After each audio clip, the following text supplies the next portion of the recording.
इस वीडियो को पूरे देश के साथ शेयर करिए क्योंकि ये आपातकाल की स्थिति है। कल प्रधानमंत्री मोदी जी ने पूरे देश से अपील करके ये कहा कि अगले 1 साल तक किसी भी वैवाहिक समारोह के होने के बावजूद सोना मत खरीदिए, ईंधन का प्रयोग अर्थात फ्यूल का प्रयोग कम करिए, वर्क फ्रॉम होम के कोविड कल्चर को पुनः एक बार स्टार्ट करिए।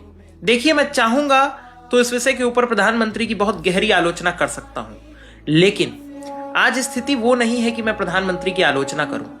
इस संकट को बहुत गहराई से समझने की आवश्यकता है।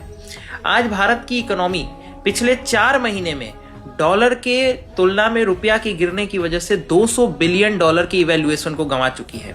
$200 बिलियन की इवैल्यूएशन को गंवाने का अर्थ होता है 19 लाख करोड़ को गंवा देना। भारत को साल में अपने बजट का सबसे बड़ा खर्च $134 बिलियन के रूप में तेल के आयात पे करना पड़ता है और लगभग $72 बिलियन का खर्च सोने के आयात पे करना पड़ता है। चूंकि कच्चे तेल की कीमतें पिछले 1 से 3 महीने में जब से ईरान यूएस कॉन्फ्लिक्ट यानी युद्ध शुरू हुआ है तब से बहुत तेजी से गिरी है। इस कारण भारत की तेल कंपनियों को प्रति महीने 30,000 करोड़ रुपए का नुकसान हो रहा है। प्रति लीटर तेल पेट्रोल और डीजल के रूप में जब आप खरीद रहे हैं तो हर कंपनी को हर लीटर पे 14 से 18 रुपए का नुकसान हो रहा है, अर्थात 1,000 करोड़ रुपए का नुकसान प्रतिदिन हो रहा है, जो बहुत लंबे समय तक किसी भी कंपनी के द्वारा बेयर कर पाना लगभग असंभव है।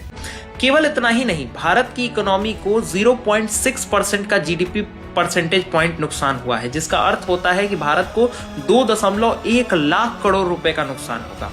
बात केवल इतनी ही नहीं है, सोने को उतना ही आयात करना जितना पिछले साल हमने किया था, उतना ही करने के लिए हमें गिरे हुए रुपए की कीमत की वजह से 65,000 करोड़ रुपए अधिक भुगतान करने पड़ेंगे। बात केवल इतनी ही नहीं है, भारत को जो कर्जा विदेशों को चुकाना है उस कर्जे पे भी लगभग 15 से 16,000 करोड़ रुपए एक्स्ट्रा खर्च करने की आवश्यकता पड़ रही है। बीते दिनों फॉरेन रिजर्व यानी भारत को यूएस डॉलर के रूप में $40 बिलियन आरबीआई के द्वारा खर्च करने की जरूरत इसलिए पड़ गई ताकि रुपए को 100 रुपए के नीचे गिरने से रोका जा सके। भारत की आर्थिक स्थिति वर्तमान में ईरान अमेरिका युद्ध की वजह से एक गहरे आपातकालीन स्थिति में चली गई है। मैं अंत में केवल यही कहूंगा कि इस संकट के गहरा जाने के बाद आलोचना करने के सारे द्वार बंद हो चुके हैं, क्योंकि जिस तरह से बीमारी से पहले बचाव का विकल्प खुला होता है, उसी प्रकार बीमारी के बाद केवल उपचार का विकल्प खुला होता है, और उपचार वही है जो प्रधानमंत्री मोदी जी ने देश से अपील के तौर पे किया। ऐसे गहरे आर्थिक आपातकालीन संकट में अगर देश के भविष्य को बचाना है, रुपये को क्रैश और इंडियन इकोनॉमी को क्रैश होने से बचाना है, तो शायद हमारे पास अंतिम विकल्प प्रधानमंत्री या यूं कहूं इस देश की सरकार पे भरोसा करने का है।